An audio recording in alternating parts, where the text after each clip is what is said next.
I will go ahead and kick it over to Mr. Mickey Pierce, our senior hazardous materials specialist in the hazardous waste group. So please, Mickey, if you're unmuted. Thank you very much, Matt. I am here. Hopefully everyone can hear me. Hello, everyone, and welcome to our hazardous waste management training for small hazardous waste generators. As Matt said, my name is Mickey Pierce. I'm a senior hazardous materials specialist with the county. I've been an inspector for about 15 years at the county level. For those of you who are disappointed that you're not seeing me, that's only because you've never seen me before. Otherwise, enjoy the ride. Please remember to ask questions as you see fit. So the goal of our class today is to sort of inform and instruct you on the basic requirements that you're required to follow as a hazardous waste generator. We know that many of you may be attending this class because somebody told you to in an inspection, and we appreciate your attendance. This class is designed to arm you with the knowledge you will need in order to properly manage all your waste. First thing we're going to do is provide an overview of the general types of small businesses that generate hazardous waste and a lot of the general types of hazardous waste streams that we see at them. We'll cover briefly how to perform hazardous waste determinations and what is a hazardous waste. Then we'll go into talking about the requirements for you, the generator of a hazardous waste. We'll talk about things like labeling, container requirements, inspections, and how long you can store your waste on site as a small quantity generator, as well as some of the other cases such as point of generation that may give you some relief. We'll also cover what you're required to do to prepare your facility for emergencies, what you're required to do to prevent emergencies from occurring. And then finally, we'll discuss some of the basic information about how to properly ship your hazardous waste off-site. Next.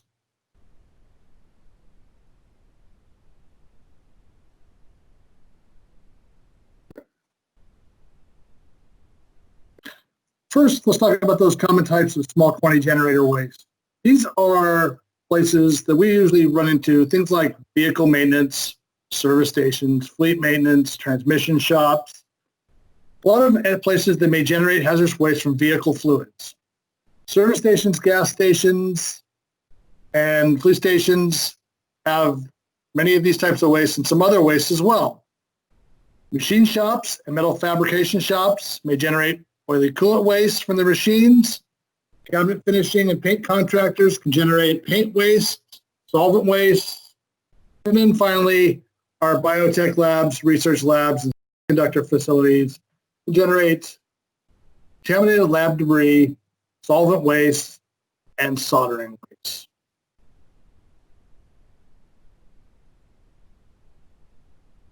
Yep. So what is a hazardous waste? Well, in order for something to be a hazardous waste, the first thing it has to be is a waste. Now, there are definitions for these terms in laws and regulations. We call those the California Code of Regulations and the California Health and Safety Code. And you'll see those as CCR or HSC. In the California Code of Regulations, section 66261.2, and in that Health and Safety Code 25134, a waste is actually defined. It's defined as any discarded material in any physical state, be that solid, a semi-solid, a liquid, or a gas, that's not otherwise excluded from the definition of a waste. So the key in that phrase is it's a discarded material. So what is a discarded material? A discarded material is likewise defined, but it's something that is either burned, disposed of, recycled, relinquished, or inherently waste-like. Now, at this point, we're not going to go into depth in all these definitions. What you need to know is, for the most part, a discarded material that your family produces, your facility produces, is going to be considered a waste, California's law. Yes. Okay, so now you've determined that your facility is generating waste. Now what? Next step is to determine whether that waste you generate is actually a hazardous waste. This is what we call making a waste determination.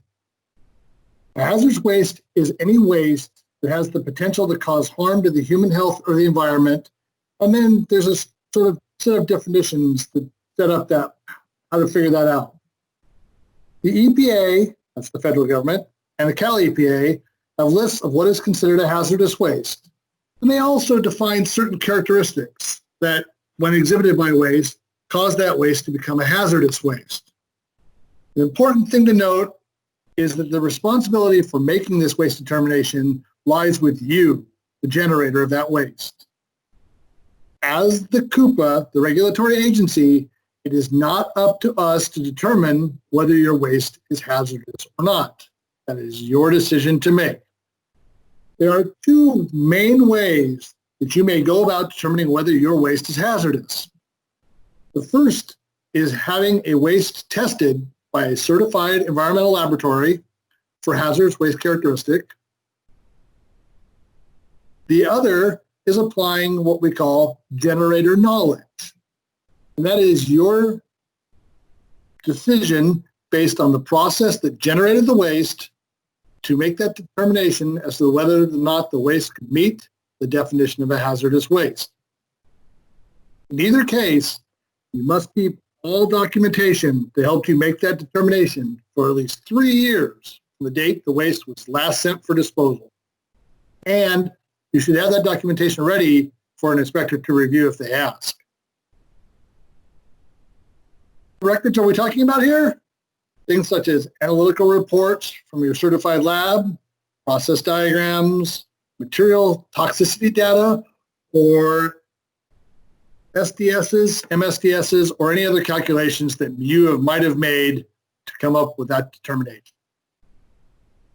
Next.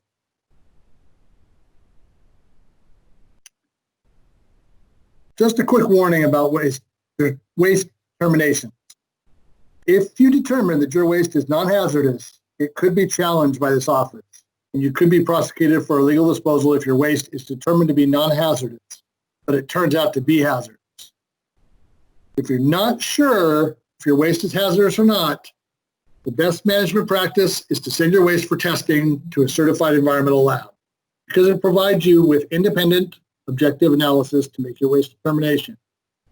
That being said, staff in our office are available for consultation and informed decision-making.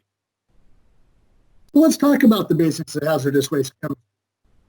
I mentioned briefly that there are certain characteristics that can make a waste a hazardous waste.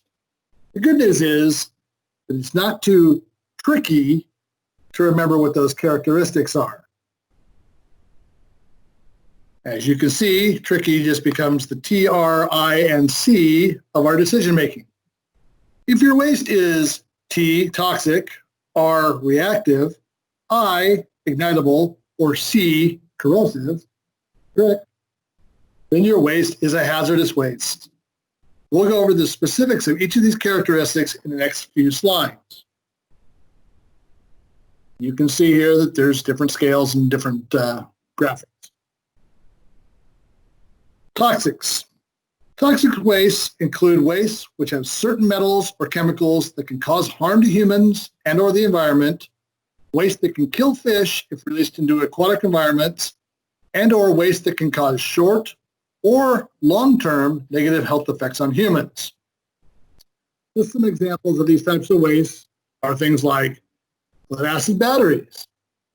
Not because of the acid, but in this case because of the lead is harmful. Used oil. Used oil kills fish if released into the environment and is often contaminated with other metals. Antifreeze. Materials contaminated with oils, the same reason the oils are. Parts cleaning solutions, used paints, used pesticides, and items like solder and dross. Sodium bromides, for those of you in the laboratory setting, and other disinfectants and sterilants. As you can see from the comics on the slide, toxic waste can have both acute effects and or chronic effects, but both of these are considered hazardous.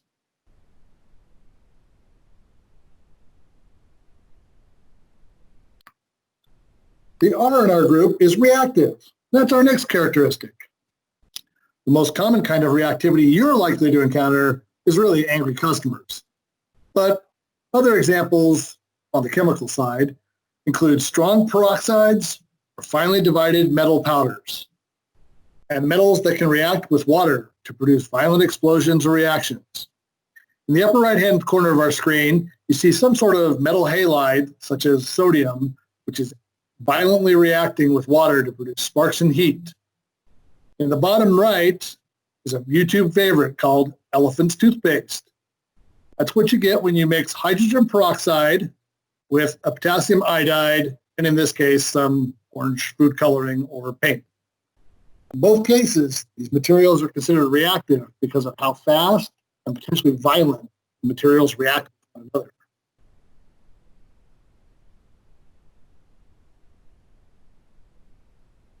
Next.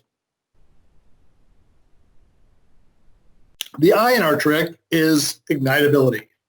Ignitability is also called flammability.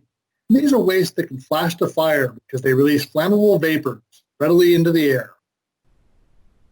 Flammable wastes or ignitable wastes include things such as gasoline, solvent-based cleaners, paint thinners, acetone, any wood stains, and paints that have solvent-based carriers, and our favorite, the aerosol can propellant.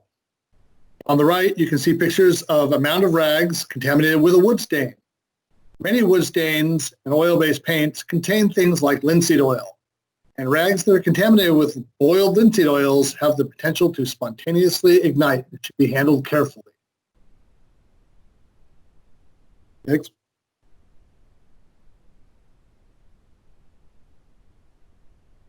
Our last letter, C, is for corrosive. Corrosive wastes are wastes that have pHs less than 2 or greater than or equal to 12.5. The lower the pH, the more acidic the waste is. Acidic wastes include things like acid and lead-acid batteries, etching solutions, and acidic lab chemicals and reagents. They're usually generally labeled or marked acids. On the other end of the pH scale is the alkalines or bases. Alkaline wastes include things such as parts washing solutions, some lab chemicals and reagents, and potentially liquid in your floor cleaning mop bucket. We do want to note that some floor cleaning degreasers can have very high pHs. This is because they use those high pHs to break down the oily matter. You need to be aware that the pH of your leftover mop water is higher than 12.5, then it could be considered hazardous waste for corrosivity. Next. Now we're going to talk about some of the common waste streams generated by different industries. In auto shops, gas filters and used oil filters are generally contaminated with the used oil or the fuel that they were used to filter, and they need to be properly managed, although there are some relaxed requirements that we'll cover. Vehicle fluids such as used oil and used coolant are also common hazardous waste streams. Spent parts wash liquid, oily mop water can also be hazardous. Lastly, spent lead-acid batteries contain both lead and sulfuric acid. However, these wastes have relaxed requirements. We'll cover them toward the end of the presentation.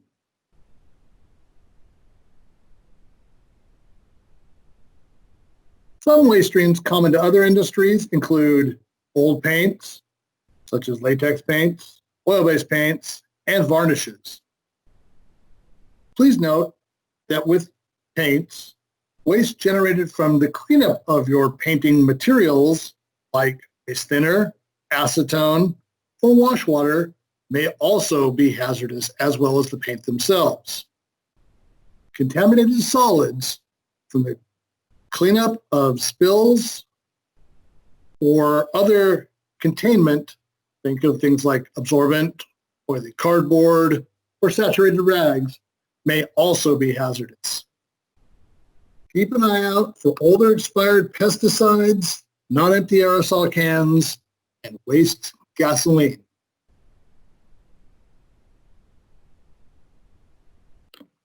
Some common waste streams that we see in labs and or high-tech tech support industries include things like solder flux and solder dross.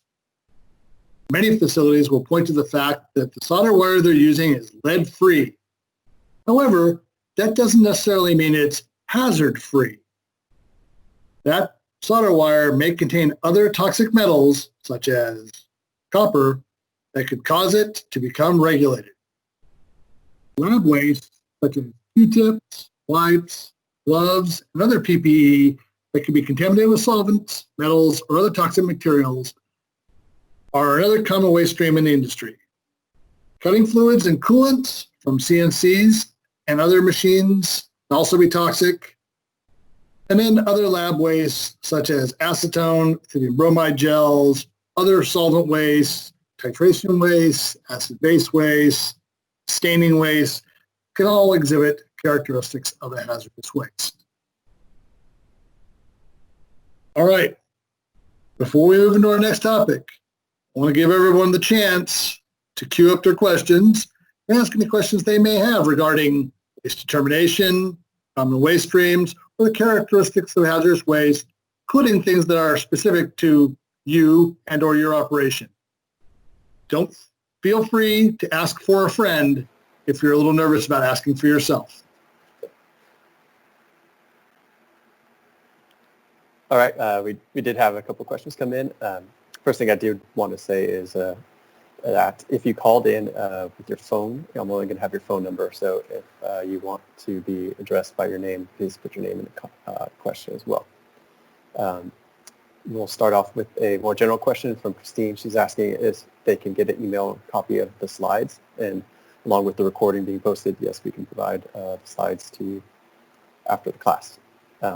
Just send an email to me and I can make that happen. Question from Leo in regards to what we just talked about. He's asking, are dry paints, urethane, and acrylics considered hazards? Good question. For the most part, dried paints will not be considered hazardous. The hazardous component of most paints is one of two items, either the solvent carrier, which would be the oil-based paint, or oil in the oil-based paint, or metals that are used to tint or color the paint. Unless your paint is a sparkly metallic, generally we don't see a lot of toxicity associated with the tints unless they fall into that range. So to generally answer your question, a dried paint will probably not be hazardous waste. Just be aware that you're not allowed to intentionally dry them to get rid of them. Okay. All right, Matt, next one. That was it that we have so far. So, all right. Unless anybody else wants to jump in right now, we can we'll move on to the next. All right. See anything? So, all righty. There we go. So, we've identified that our waste, the waste that we generate now is hazardous. So now what? Hazardous wastes are subject to a number of different rules, including how they're stored, how long they can be stored on site, and then rules regarding how you ship them off-site to a facility that's qualified to accept them. Additionally, facilities that generate hazardous waste have to have special precautions to make sure that the facility is properly prepared to respond to emergencies. We're going to go over now those requirements in the coming slides. First, we want to talk about the management of the containers that hold the waste themselves. Each of these containers needs to be a couple of different things. First and foremost, that container needs to be in good condition. And this means no leaks, no structural defects that would impair the ability of the container to hold the waste. This does not mean that every minimal, small ding and dent is not allowable. The container, in addition to being in good condition, must be compatible with the waste it contains. For example, acids generally corrode steel. So storing acid waste in steel containers would be a bad thing, and storage in an incompatible container. Containers holding hazardous waste must also be closed, and this is closed at all times. Well, closed at all times except when you're adding or removing waste. This is one of the most common violations that facilities receive during hazardous waste inspections. Containers need to be opened, handled, transferred in a manner that will not cause them to rupture or leak. So stacking them on their sides is probably not a good idea. Those containers also need to be separated from incompatible waste, such as keeping a container of flammable waste away from a container of oxidizers. Now this is what we're talking about here are two separate containers, not the waste within, not the waste being incompatible with the container itself. And finally, containers need to be inspected at least once a week to ensure that all of the above requirements are in place and being met.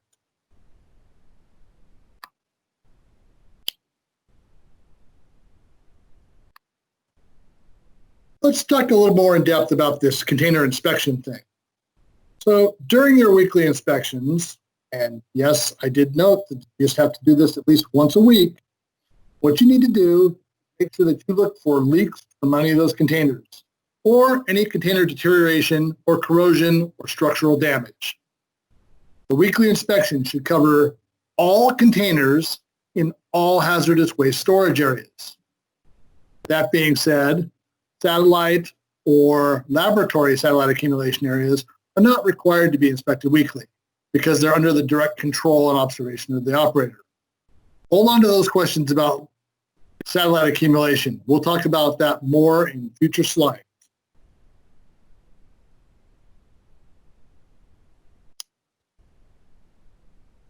In addition to the container itself, all containers must be properly marked, and they have to be marked with the following information.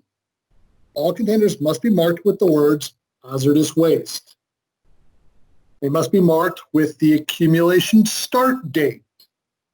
And for the record, the accumulation start date is the date that the first drop of hazardous waste goes into that container. Accumulation start date is not the date it is full and ready to be shipped. The container needs to be marked with the name and address of the generator. That's the business name and address, not you personally. It needs to be marked with the composition and physical state of the waste.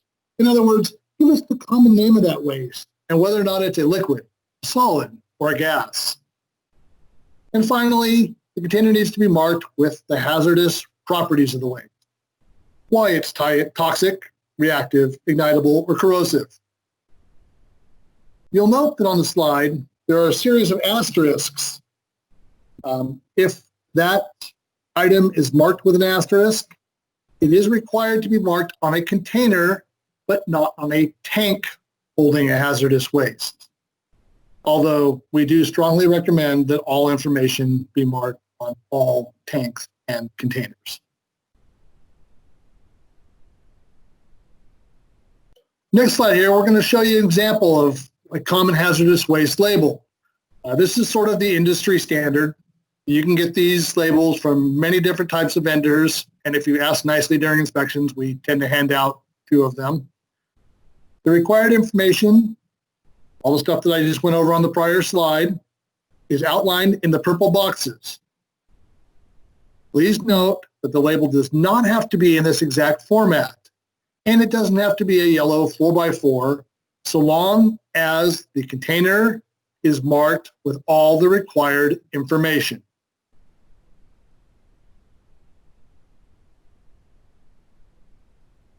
Just to demonstrate that labels don't have to look like pretty 4x4 yellow squares, we're going to give you a couple examples of other labels that may be perfectly fine for use with tanks or containers holding hazardous waste. The label in the upper left-hand corner white one with the red border, is generally a smaller label called a lab label. They tend to be small in size and have room for composition to note percentages of different types of reagents being added to them. In the upper right, we have a long label with multiple dates. These labels are useful for containers or tanks that are emptied by a hazardous waste vendor and then are reused to store the same hazardous waste on site. In other words, when the drum doesn't move, but the waste does. In the bottom right, you see a label that contains only space for things such as accumulation start date and contents. You'll also notice that it doesn't include all of the information that I talked about on the previous two slides. This label fits well on a tank because it has the tank required markings, but not our container. And then in the lower left are just a couple of examples of lovely labels filled out properly.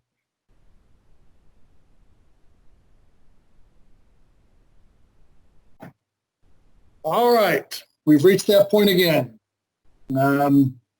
Any questions about container management, container labeling? These are honestly our two most common cited violations are labeling and open containers. So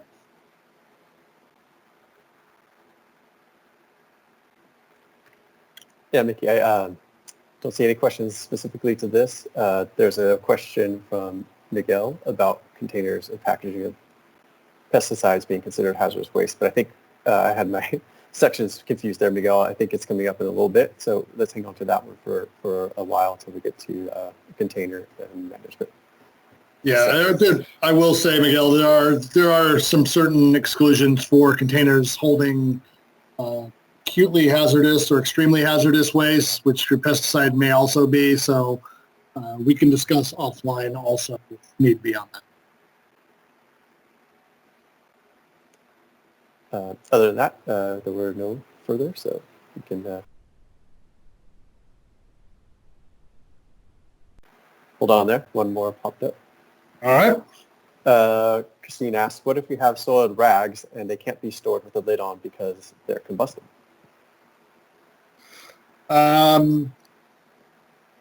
Well,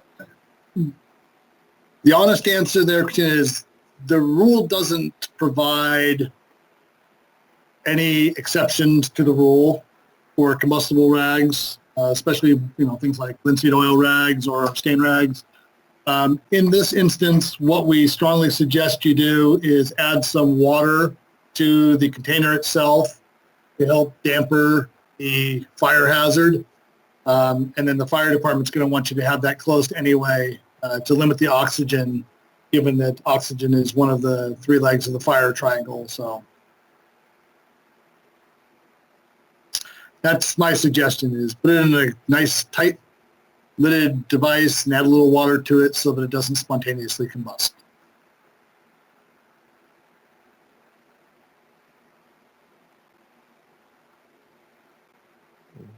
All right, let's move along then. Looks like.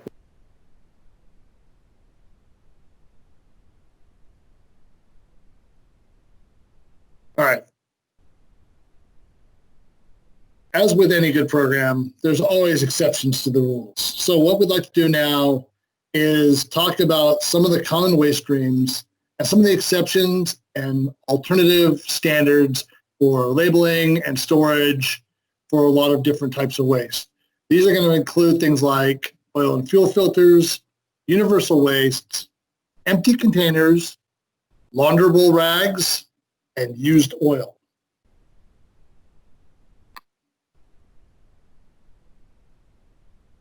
Yep.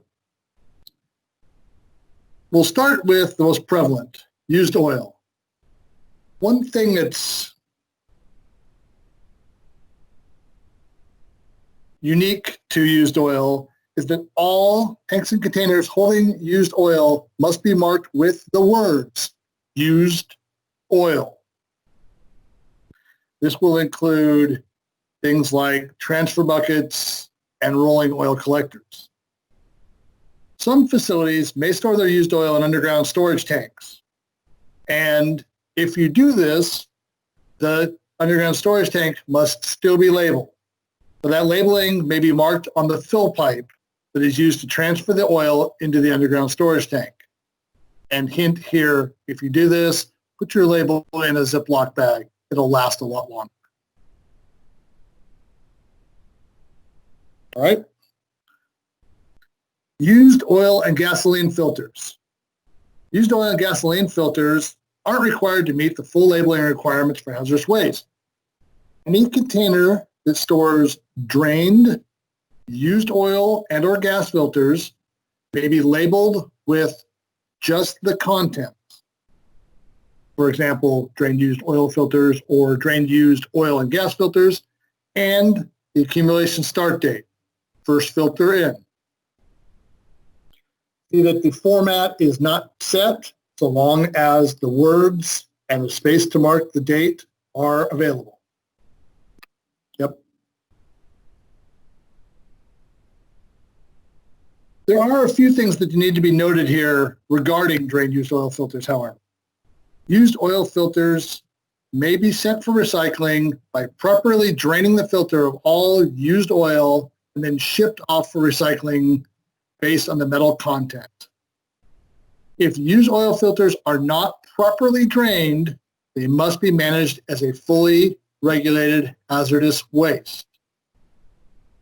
Also, the Department of Toxic Substances Control, that's the state that oversees hazardous waste, has advised that gravity draining alone is no longer acceptable as a method of draining used oil filters. So those filters must be punctured, crushed, opened, or otherwise manipulated before draining. Lastly, we must note that the alternate management standards for drained used oil and gas filters only applies to metal cased filters. And this is why the alternate management is allowed, is because the metal can be recycled. If you are dealing with paper or cartridge type oil filters that do not have a metal casing, they are not eligible for these alternate management standards, and they must be managed as hazardous waste with the full hazardous waste marking.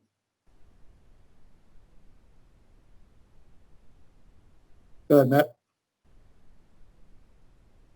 Here you'll see the couple examples of some Department of Toxic Substance Control alert and World Oil AES service provider both put out information a couple years ago regarding these draining and drained used oil filters. If you need any more information on the topic, you can always visit DTSC's website, dtsc.ca.gov. Just search used oil filters, and there'll be fact sheets and other information for you on what the expectations and how to work with them.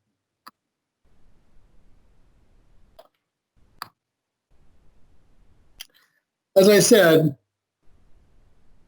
any oil filters need to be manipulated to get the excess oil out of them. These are just a bunch of different ways that you can go about doing that. We have puncturing, there's the old school hammer and sharp method, there's crushing, there's a series of pneumatic or air articulated rams or crushers. We have a filter cutter in the bottom left-hand corner. It will cut the metal casing off. And then in the upper left, there's the anti-circle, that green circle around the anti-drainback valve. So if you can get in there and actually manipulate that valve by ripping it open, poking a hole in it, turning it the other direction so that all the oil can float out, then you're fine there too.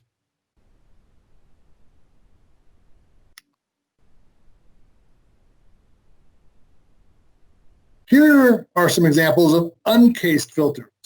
Remember, I said that uncased filters are not eligible to be sent for metal recycling. So these filters must not be commingled with the metal case filters and must be managed as hazardous waste. You can see in the shot in the bottom middle, there's almost no metal, just usually a filter, pleated filter, and a rubber gasket holding everything together at the ends. You'll notice in the upper right, you have an open container. Everyone, please notice that this is not properly labeled. These are paper oil filters only. They don't contain any metal. Because of that, they need to have the full labeling requirements and meet all of the container management standards, which would include being closed at all times when not adding or removing.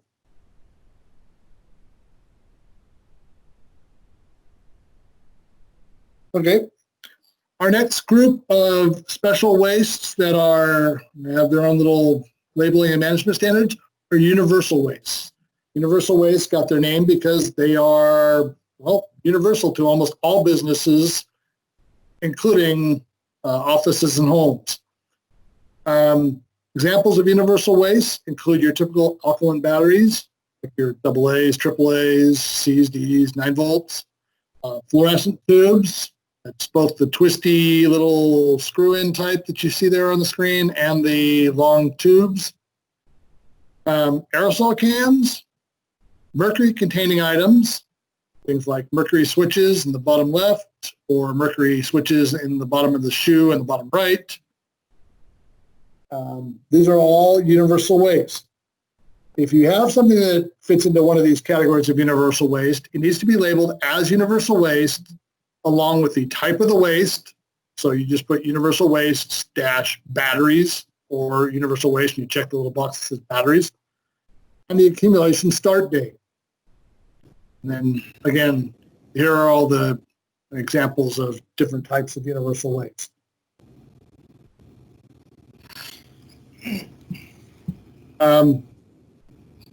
There are additional universal wastes. These are electronic devices. And when we talk about electronic devices, think about electronics that have circuit boards in them and cathode ray tubes. These are like your old school computer monitors and televisions, the big boxy ones that are nice and deep. These types of universal waste also need to be labeled, but because of their size, generally you're allowed to either designate a storage area, like a marked off area of the floor, or a pallet, which can be marked instead of marking each individual device.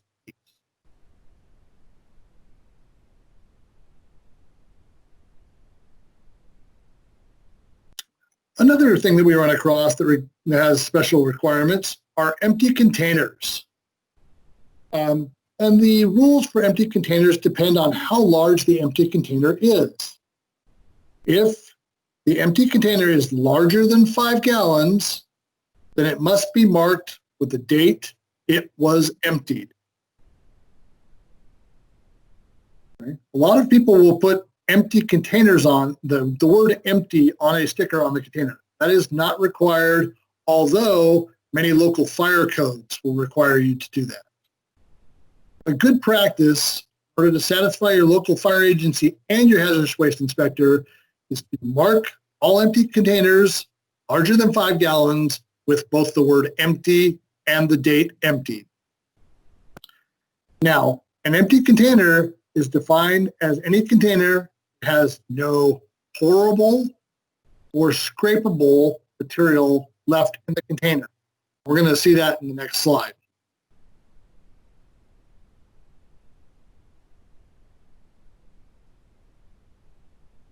Go ahead, Matt. For containers that are less than 5 gallons, there is no labeling requirement. So 5 gallons is our cutoff point. The idea of empty extends to both containers smaller than 5 gallons and those larger than 5 gallons. And again, the idea is that it has no pourable or scrapable material remaining. On this slide, you can see examples of 2 non-empty containers over on the left where there is still material in there that could be scraped out. And on the right, where we have somebody inverting a container showing that it still has remaining pourable liquid. Our general standard for pourable liquids is a steady stream. There's no time limit on that, but if it's a steady stream, that is considered pourable. If your container is empty of all pourable or scrapable material, and it's less than 5 gallons in size, that's 5 gallons and less in size, you may dispose of it in your normal trash or recycling. If your empty container is larger than that 5 gallon size, such as your steel drum, it needs to be sent for reconditioning, reclaiming, scrap value, refilled, or remanufactured. These containers cannot go into the normal trash or recycling waste stream.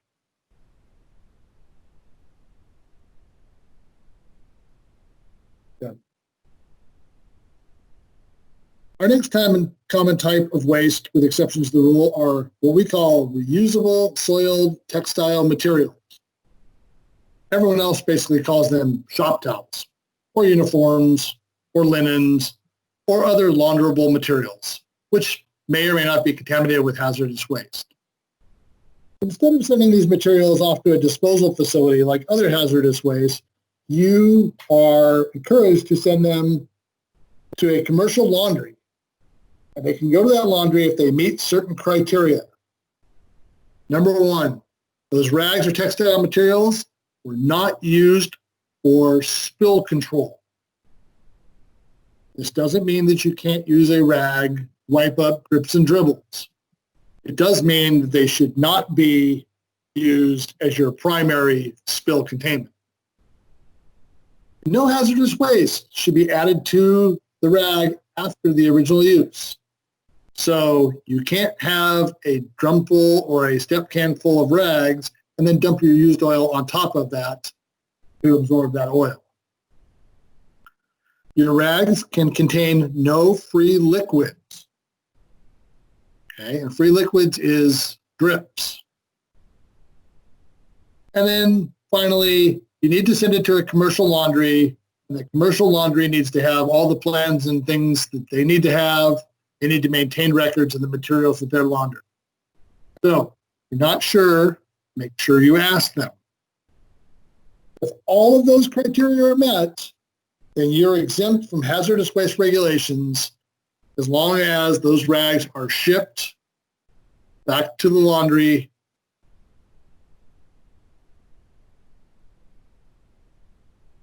Okay.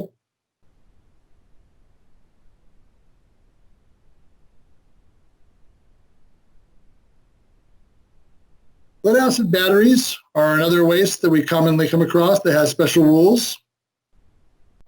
If they are contained within their plastic casing, they are fine and can be handled easily.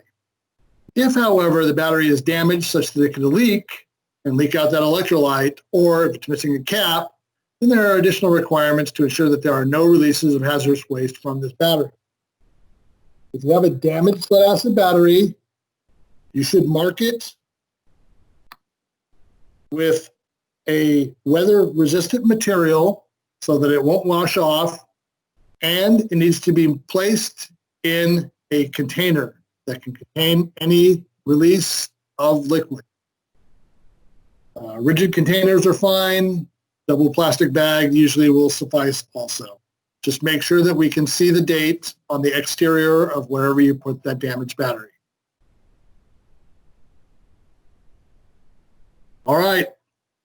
It's everyone's favorite time again. Questions. I saw a couple pop up as we went along, so go ahead, Matt. Throw them at me.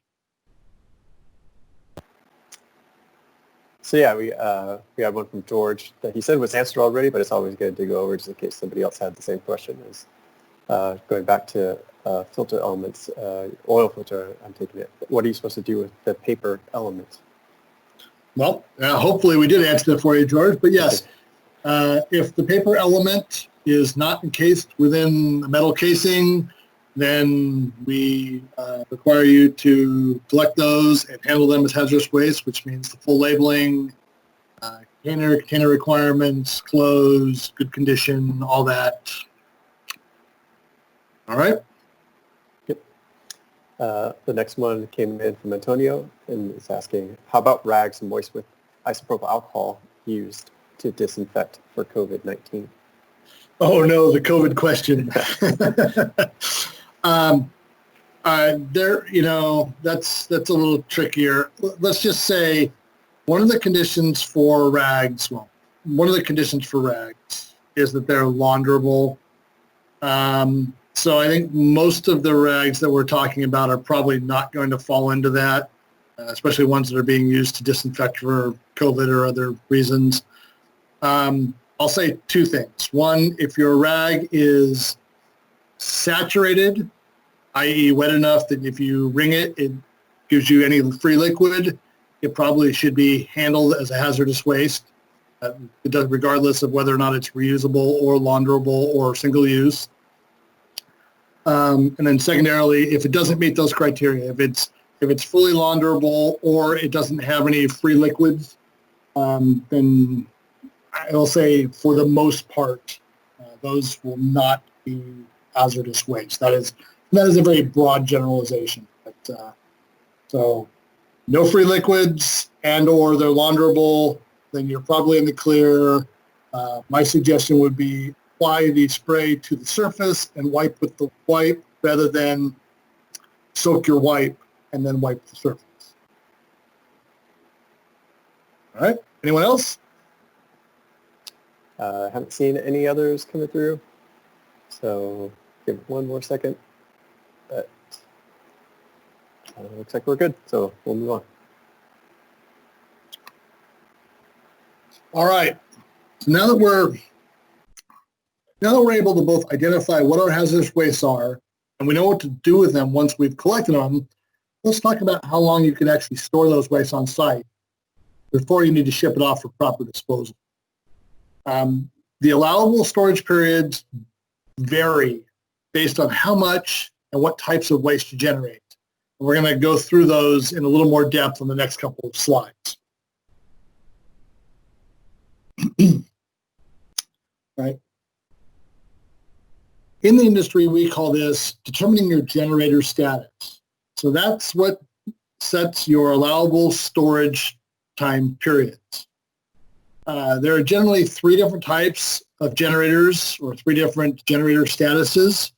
There is what we call the very small quantity generator, B-SQG, or conditionally exempt small quantity generator, C-SQG. That's group one. We have small quantity generators, that's group two. And we have large quantity generators, that's group three. As you can see from the table, there are different thresholds that are set to put you into each category. So if you're a very small quantity generator, you are someone who generates less than 100 kilograms of hazardous waste in a month. And I know somebody out there must be rolling their eyes because nobody uses kilograms to figure out anything anymore. That's a remnant of writing this rule in the 1970s. For those of you who don't do metric, 27 gallons or 100 kilograms is about 27 gallons. So if you're generating less than 27 gallons in a month, you're a very small quantity generator. If you generate between 27 gallons and 270 gallons of hazardous waste in a month, you're a small quantity generator. And then to fall into large quantity generator category, you would need to generate more than 270 gallons of hazardous waste in a month. Just beware that we do count wastes based on two different rules. There are some things that may count toward what we call your California status, and some things that may count toward your RCRA status, and RCRA is the federal hazardous waste law. They're slightly different, so there might be a difference in your facility. It is possible for you to be a small quantity generator under the federal rule, but be a large quantity generator in California because we regulate some wastes differently. Also, please note that your generator status can change from month to month. if the amount of waste that you generate in a month changes. So it is possible for you to go from a very small quantity generator to a small quantity generator for a month and then back down to a very small quantity.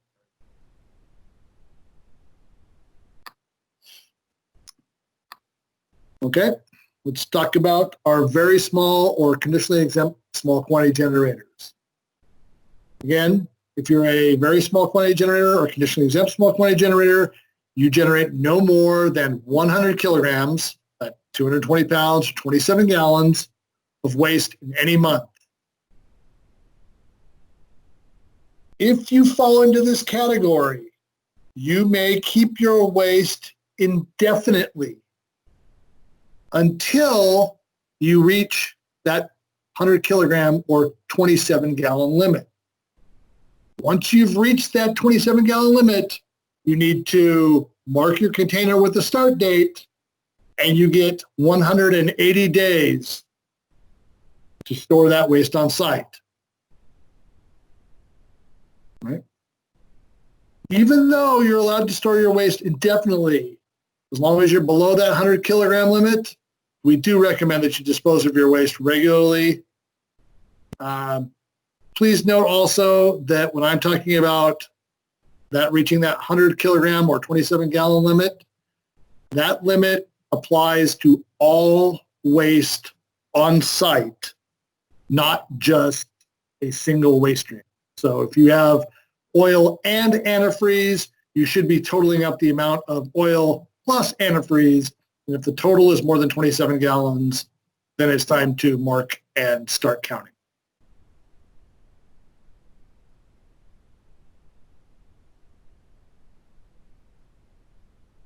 As I said, the next group up is what we call small quantity generators.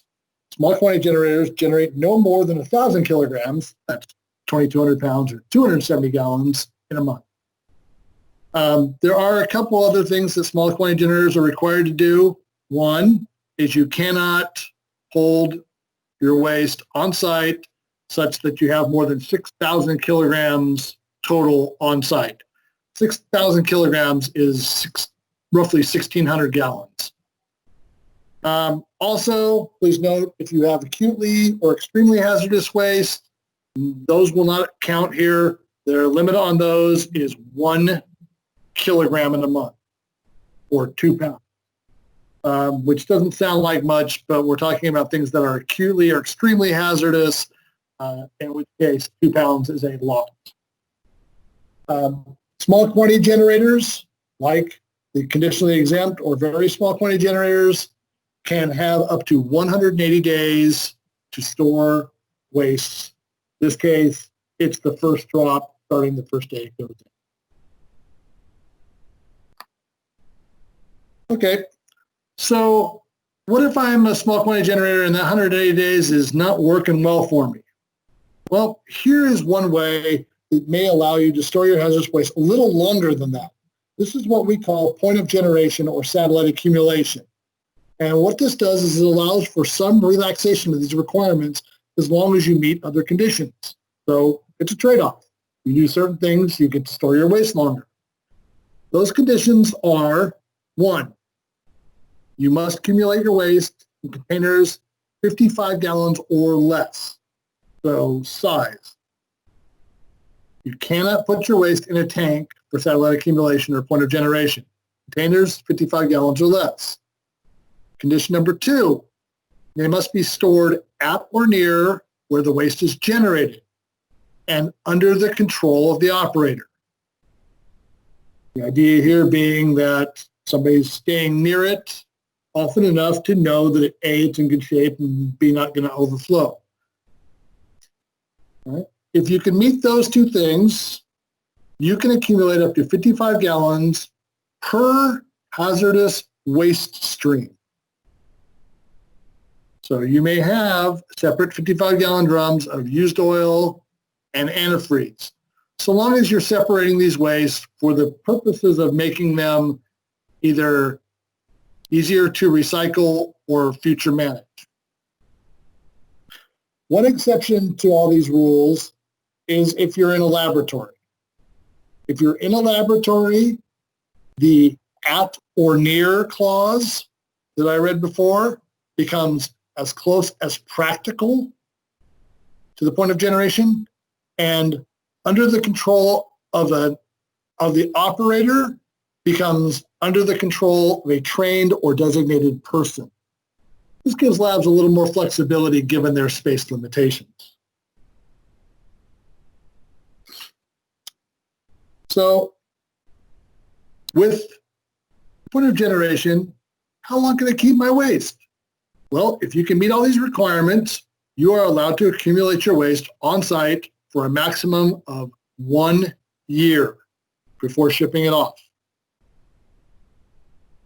However, please note that if your container becomes full before the 1 year after that initial accumulation, that first drop, then you need to mark your container with a second date called the full date, along with that initial or first drop date. Both of those dates need to be on the container. Once you have filled your container, you are allowed up to 180 days from that fill date or 1 year from that first drop date to dispose of your waste, whichever one comes first.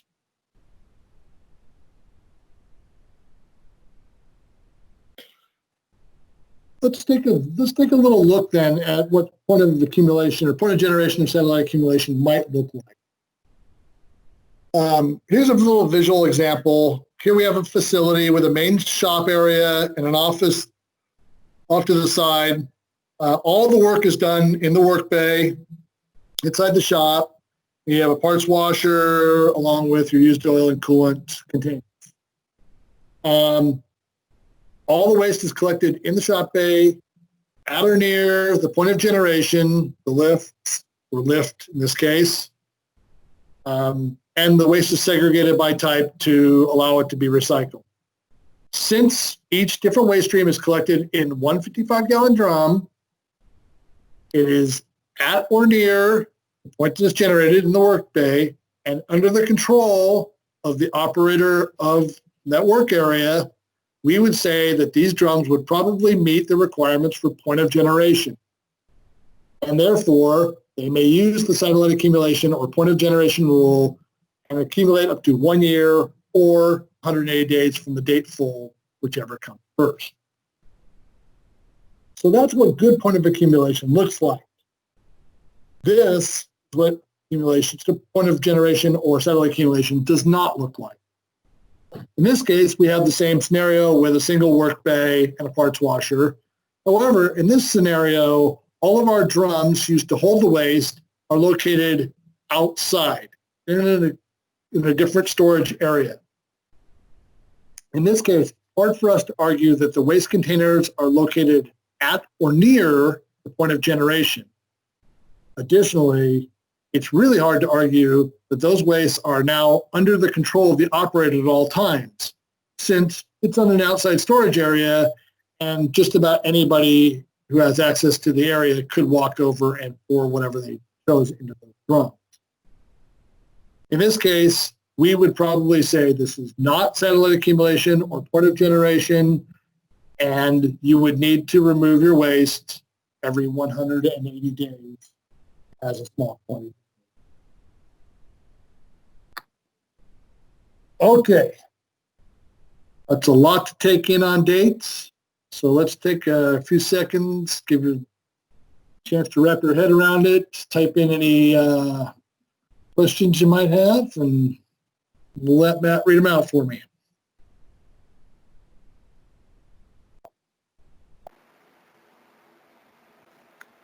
Currently, there are none in there, so you must have done an excellent job explaining all of that.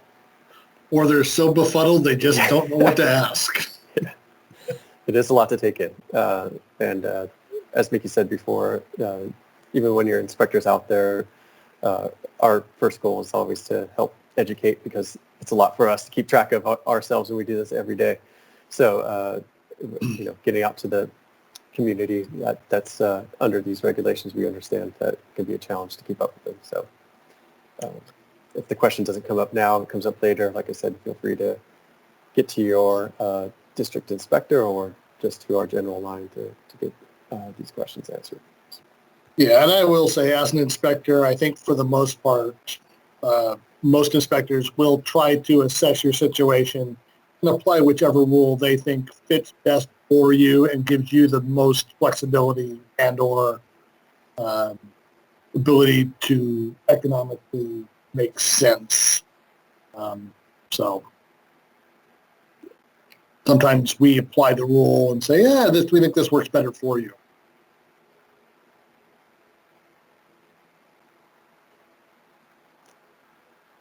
Yes, I do believe we try our best, and but we I think also try to lay out your options to let you make a decision, because it is ultimately up to you, the facility, to make that decision on what works best for you, as long as it's going under one of those rules.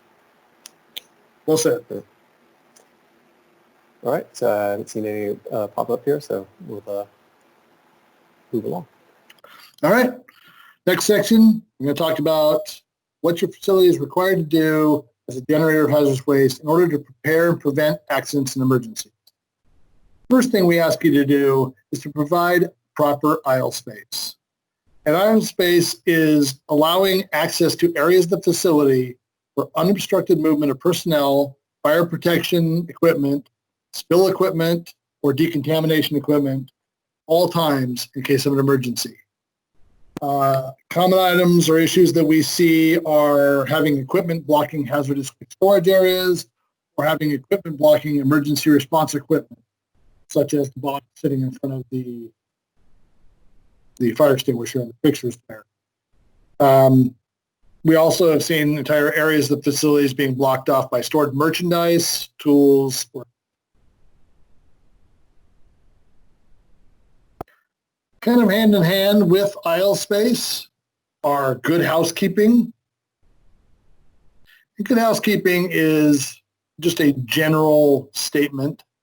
What this means is you should maintain your facility to be free of spills, generally by containing and managing spills as they occur, or better yet, preventing them from happening in the first place. Additionally, you need to maintain your facility so as to prevent accidents, like removing tripping hazards. And then lastly, you should adopt procedures to prevent excessive chemical use, such as keeping chemicals capped when not in use, storing them in secondary containment, and maintain all your equipment working order. Those last items generally are items that are enforceable by your fire code, not by us, but they all make good business practice sense, so we like to do. Some great examples of emergency equipment as we've seen it. Some of it's better than others. Most of the things are not very nice. We have eye wash station with no eye wash. We have an eye wash station with 2 bottles of eye wash. We have our fire extinguisher where the extinguishing portion has fallen off. We have our pedal over a pipe so that stepping on it won't do anything, and some absorbent for you. We need to point out here that it is your responsibility to ensure that all of your equipment is maintained in proper working order. And that means the fire extinguishers should be serviced annually, eye wash stations should be inspected regularly, and the expiration dates on your portable eye wash bottles are not expired.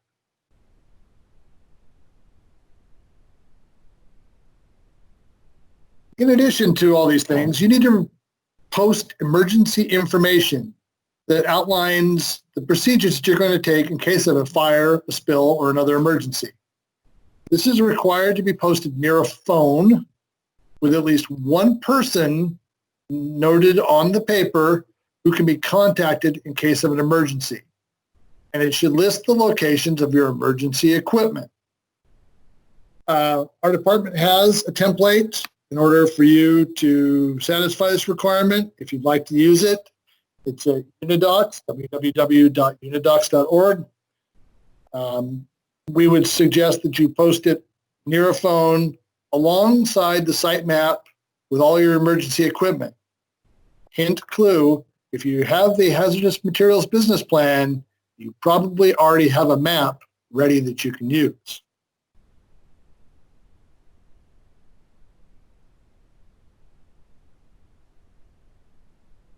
Okay, let's talk training for a second. You also need to make sure that your employees are properly trained in the management of hazardous waste, as well as emergency response and evacuation. The training should be appropriate to the job duties of the employee and should cover all the topics that are relevant to what they do. You may want to keep a training log for all of your employees to keep track of this training, as well as demonstrate to any inspector that asks that you're conducting training. However, this is not required for small quantity generators. You do not need to keep a written log. You just need to explain to us how it is that you do the things you do. If you are conducting the training yourself, please try to make that training last. Be creative. Training people is hard. Nothing sticks. Nobody wants to be there. Although, thank you for all for being here today.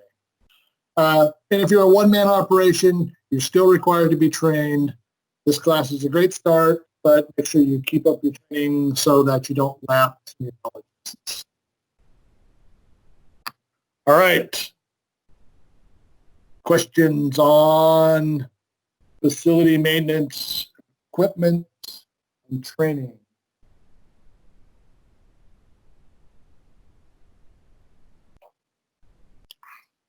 Let them fly, Matt. Yep, I am not seeing any up there. I did just want to mention I put the Unidocs website in the chat there. So again, it's www.unidocs.org. And it's a good resource for a lot of different forms and postings that are required for hazardous waste and other hazardous materials requirements. Fantastic. Thank you, Matt. All right, let's move along. We don't have anything else. We'll head into the home stretch and get everyone onto their day. Our last thing we'd like to talk about today is record keeping. As small quantity generators, you are required to keep as many different types of records as some of your large quantity generator neighbors, but you still are required to keep certain records on site and available for the inspector. These include things like receipts of pickups for waste, either a uniform hazardous waste manifest, consolidated manifest, or bill of lading. Generally, all these things have to be kept for 3 years. You're also required to maintain emergency postings, thing I talked about just a couple minutes ago, and any hazardous waste determination documentation that you may have for your waste. That we talked about, seems like forever ago. All right. Let's talk about those shipping papers that I just mentioned you need to have available for me then. First and foremost, advance please, Matt.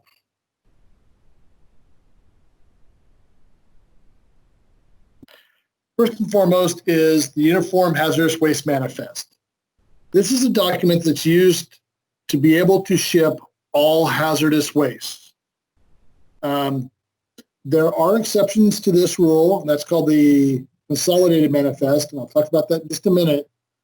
But the Uniform Hazardous Waste can be used to ship any hazardous waste. This is a multi-form document, in which case you will get a multi-form where you will sign. You'll get the original, what's called generator initial copy. You keep that on site. That is your proof of shipment. You will need to make a copy of that and send it to the Department of Toxic Substances Control. Once the waste is shipped to its receiving facility, they will then sign noting receipt of your waste and send you back a signed copy saying they received your waste. This allows you to have 2 copies, both the generator initial copy of shipment and the designated facility copy that's proof of receipt.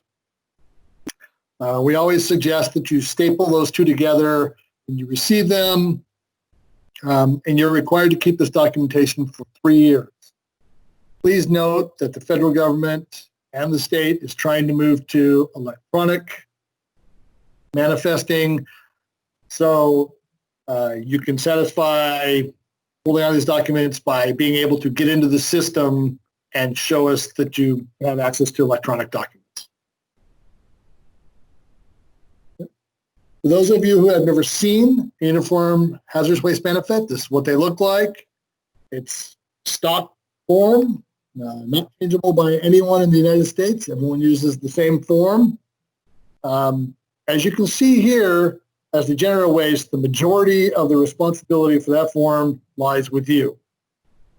I'm not going to go over everything that's on there. Just suffice to know that it's a lot of information about who you are, who's taking your waste, where it's going, what it is, how much, how many, waste codes, and then there's a attestation where you sign saying, yeah, I'm saying that I have these following things.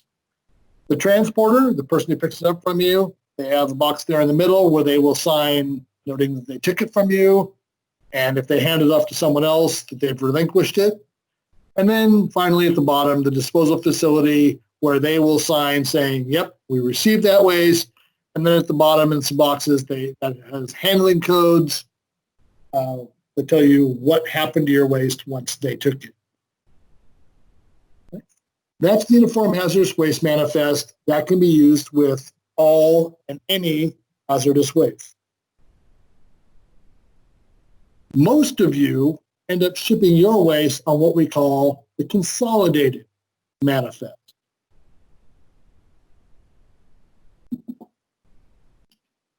The Consolidated Manifest has a lot of the same information as that Uniform Manifest, but in a different format.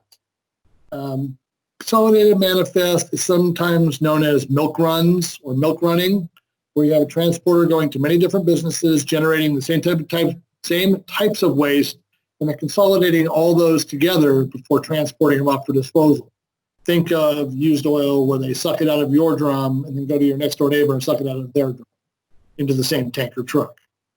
In these cases, instead of getting a Uniform Hazardous Waste Manifest copy, what you get is a receipt that shows your name, facility ID number, what you shipped, how much, who hauled it, where they're taking it, but that's it.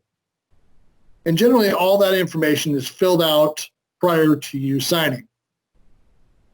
Only certain waste streams are eligible to be shipped on these Consolidated Manifests, however. And those wastes are things that are either not federally regulated or things that are not required by the federal rule to have a manifest. So things that are like waste that are generated by CE squeegees or used oil filter type waste. All right. As I said, there's only certain types of waste that can be shipped on the Consolidated Manifest. This slide just gives you an exhaustive list of all those things.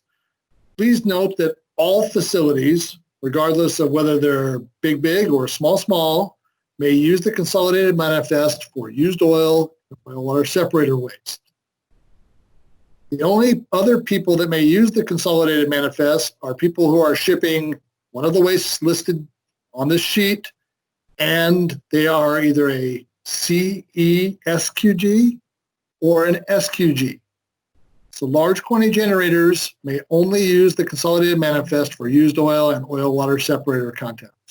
All other waste, they have to use manifest, full manifest. If you're a small quantity generator or very small quantity generator, you may use the Consolidated Manifest for any item listed on this page. All right, let's take a look at what that thing looks like then. As you can see, it's a little different than the manifest we saw before. And I'll say that there is no standard format.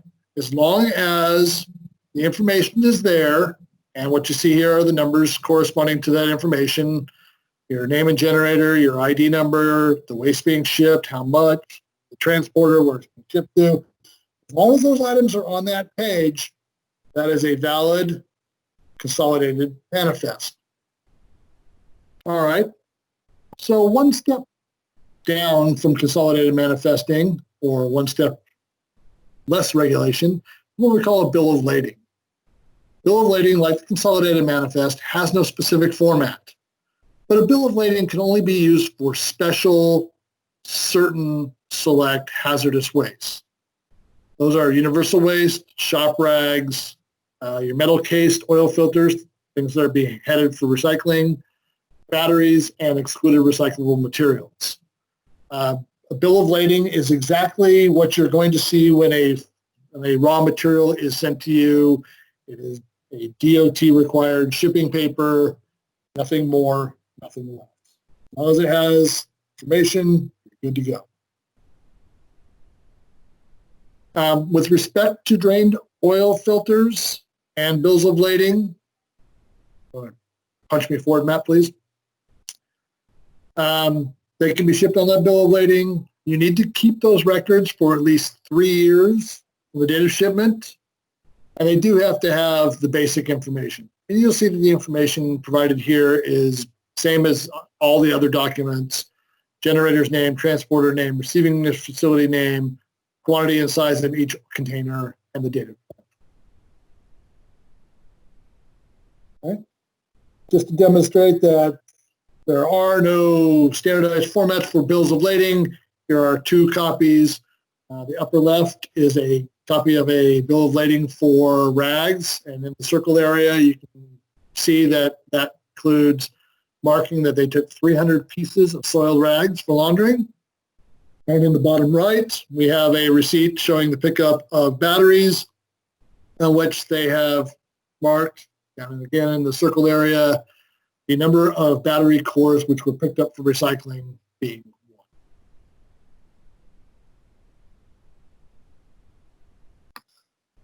1. Talked a little bit about ID numbers as information that needs to be on our shipping documents.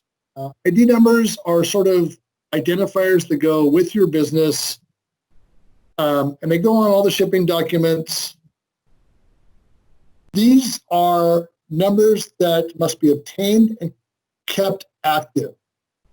They are specific to you, the facility at the location at which you are at. They need to be maintained via response to a verification questionnaire. And that's an email that should come to you once a year from the state. It is fairly important that the contact information that you provide for your ID number is kept up to date, because that gives them the right ID number to, or right email address to email to you, so that you can respond and you don't have your ID number lapse into inactivity.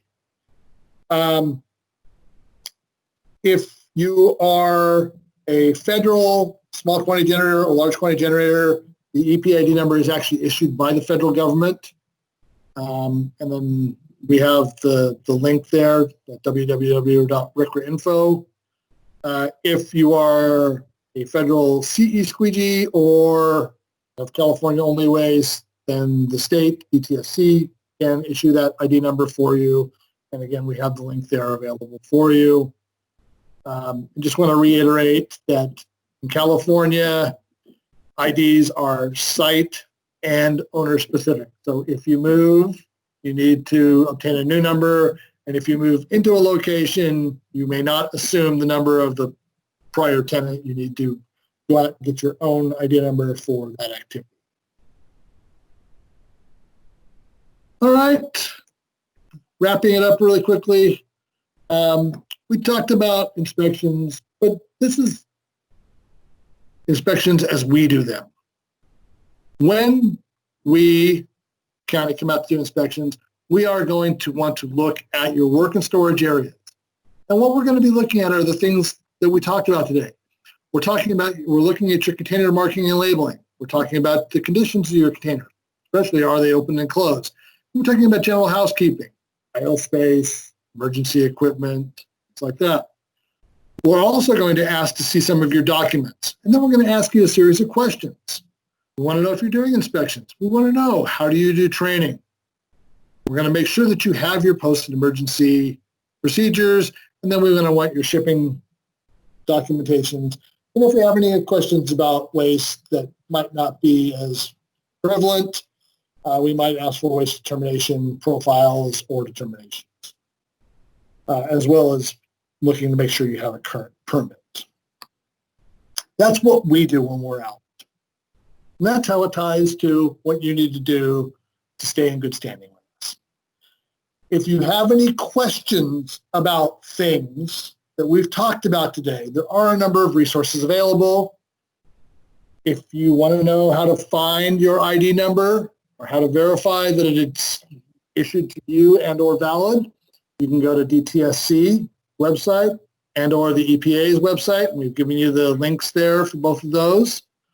If you need to get an ID number, based on what you heard me just say, you can go to dtsc.caa.gov and type in the EPID number. They will route you to either Feds or California. And then locally, we have the county's website, which is ehinfo.org/hazmat. There's the Unidocs website, which is all of the agencies in Santa Clara and some outside of Santa Clara agreeing on forms and formats and guidance. We have DTSC, who's the state overseer. They have a lot of information available. And or if you can't find an answer or you just want to get an answer quicker than trying to poke around, you're always welcome to call our county hazmat phone duty. That's the number in the bottom. That gets you to hopefully a live person. We all take turns as inspectors staffing that phone number, so you won't get the same person. Again, you can feel free to ask questions for yourself or a friend. We will try and get you as much guidance as we can to get answers to your question. Just be aware that if it's a waste determination question, all we can do is give you guidance. All right? That's all I have for you. I want to say thank you very much for your attendance and putting up with our first run of online training today. Are there any additional questions that people need answered? I'll give Matt a chance to give me those. And I don't see any questions. I get a lot of thank you. You're doing a great job. Thank you very much. Wait a couple minutes just to see if anything else comes in the chat. But I do want to mention, please, especially the folks that called in, if you please send me an email, just respond to the initial email, just so I know that you were in attendance. I can see the folks that signed in under the app. I can see their name, but if you could please just send me an email, that way I can get these slides out to you and also mark you down as having attended the class. So, but yes, any other questions? We could, definitely take offline through those other routes. So, all right. Yes, and again, this is being recorded, and we will find a place to post it. And once we have that information, I will include that as well in the email, responding to you with the slides and everything. So, but that may be a little bit down the road because we still need to figure out where that is. But all right, well then, I guess I will take this opportunity to say thank you all very much. I appreciate you listening to me and for submitting your questions. Please, please, please, if you have additional questions, do not be afraid to ask them of us. We get them all the time. We would rather spend time helping you get in compliance this way than spend time helping you get in compliance by issuing violations. Very well said, Vicki. I'm not seeing any questions come in. A lot of, again, thank yous and all kinds of good well wishes. So thank you, everybody. So hope everybody stays healthy and safe out there in these trying times as we're trying to figure this all out. So thank you for attending and letting us muddle through this with us. All right, so that's it. I'm going to end the recording and wish you everyone a great day.